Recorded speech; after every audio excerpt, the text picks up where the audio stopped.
Welcome to the Member Excite presentation. This is a chance for members to increase their profile amongst the businesses here and online. It's not a sales pitch, but a 10-minute insight into your field, a business innovation, or interesting area of your life. The concept is to provide great content that's helpful or interesting to the audience, and members are welcome to apply to present and excite across any of our events, as well as our Facebook Lives, reaching audiences of over 10,000, building your brand credibility, and exponentially growing your business. Natasha is a senior lawyer at Cornerstone Law Offices, and she's actually based on the Gold Coast. Her specialities are in areas of wills and estate law, property and commercial law, and she still supports the groups at various offices located in Brisbane, Logan, North Lakes and the Gold Coast. The firm's principal, Prav Singh Pillay, focuses on family law with over 22 years of general practice experience with her husband, Bob Pillay, who he brings his aerospace and defence experience in the operations side of the business. So it's a family affair with some great support lawyers around them as well. And she's going to be talking about the impact of COVID-19 on our legal system. So there's lots of stuff to know about what's happening with that. Hi everyone, my name's Natasha Hines. I'm a lawyer with Cornerstone Law Offices. I practice in a number of areas. Today I'm going to talk to you about the impact of COVID-19 and how we at Cornerstone are continuing to run our matters in these areas. So Cornerstone has several lawyers in our team, and we practice in family, wills and estates, property, crime, migration, commercial and litigation.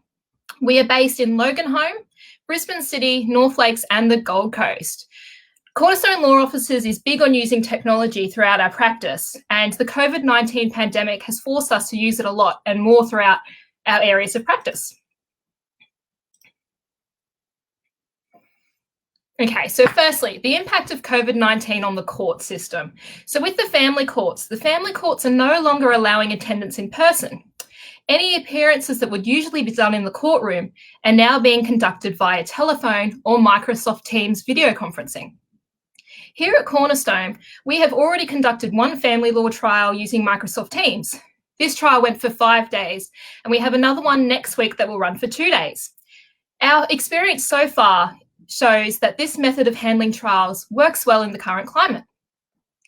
We are also aware that any documents that need to be filed for property and parenting matters are able to be filed using the court's online system or by emailing the documents directly to the registry.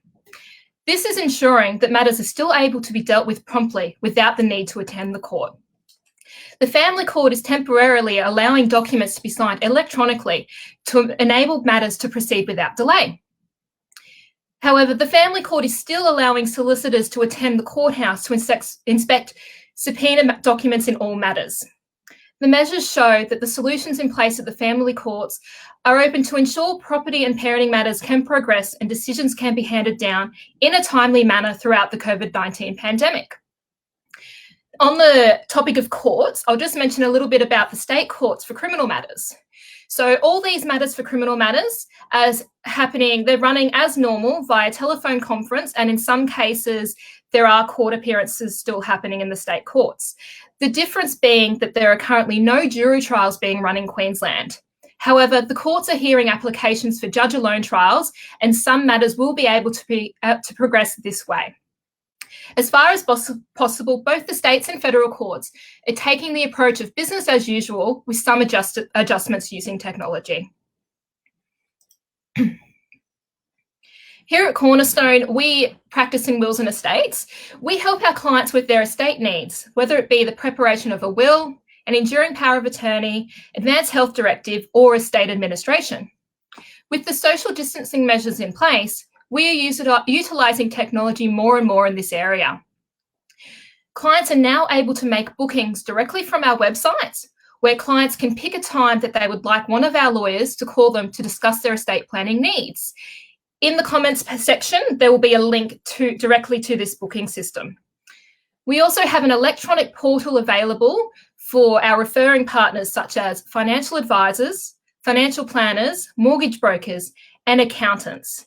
This portal allows them to log into our system so that they are able to assist their clients in arranging a consultation to discuss their estate planning needs without having to pick up the phone and talk to two people. We are taking instructions from our clients via telephone or video conferencing. In this case, we utilise Microsoft Teams, so we can video conference with our clients, which still allows them to feel as though they're having a face-to-face meeting and have that personal service. In instances where clients are unable to use the video conferencing software, we are still taking instructions from clients via telephone conference. We follow up all our clients' instructions via email and telephone to ensure that clients still have that contact with us whilst preparing these sensitive documents. This limits the amount of face-to-face contact to ensure that social distancing guidelines are being followed. When it comes to signing off on wills, enduring powers of attorneys, advanced health directives, or estate administration documents, we offer our clients home visits, or we have solicitors available at our Logan home office who are following social distancing guidelines who are more than happy to assist in this process. This ensures that we limit the face-to-face contact that the clients have with us to ensure our health and safety and theirs as well. An example of an instance where COVID-19 has affected us is we've had one of our lawyers who took instructions for a client who was in a nursing home, and shortly after the instructions were taken, the nursing home went into lockdown. The nursing home would not allow any external people into the nursing home, and they would not allow any of their staff members to be witnesses to the signing of the will. My colleague had arranged for a witness to attend the nursing home with her and for them to witness the client signing the will through a window. Luckily, once they arrived, the nursing home allowed them to use a waiting room where they were still required to stand 2 meters away from the client while she signed the documents and the nurse passed the documents back to them to witness. This just shows the lengths that we are willing to take to ensure that our clients are able to finalise estate planning documents, such as watching them through a window. Property settlements. So at Cornerstone Law Offices, we have always utilised technology throughout the conveyancing process. We always correspond with our clients using telephone and email, and in some cases, if they are overseas, video conferencing. And we always ensure that our clients are always kept up to date on the progress of their transaction, whether it be sending them an email to let them know what's going on, or utilising our conveyancing tracker tool called Transactor. This allows our clients to track the progress from start to finish of their conveyancing process.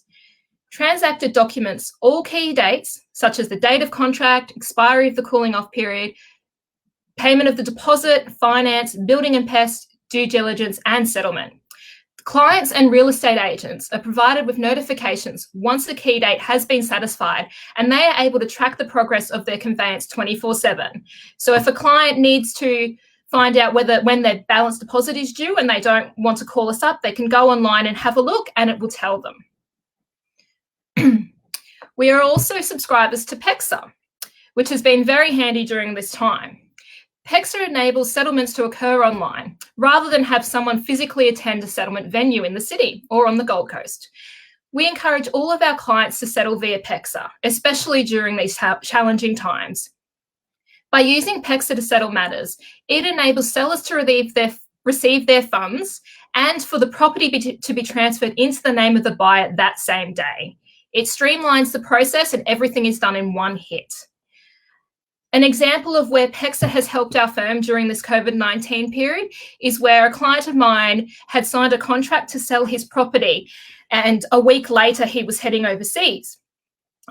Shortly before he was to return home, the government changed the guidelines and made it mandatory for those who were returning from overseas to quarantine for 14 days. The issue we had faced if we were to settle on a paper settlement was having our clients sign the transfer documents, in which case they would need to have it witnessed by a solicitor, JP, or a commissioner for declarations. Luckily, prior to our client leaving for overseas, he was able to do the necessary identity checks and authorise our office to settle his matter through PEXA. By utilising the PEXA platform, we were able to prepare all documents online and I was able to sign the transfers on behalf of the client. Our client's settlement went through without any issues, and our client received his funds and the property was transferred to the buyer that same day.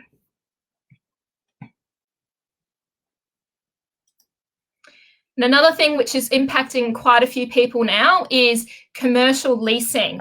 So as some people are probably aware that the government handed down on the 7th of April of this year mandatory code of conduct for commercial leasing.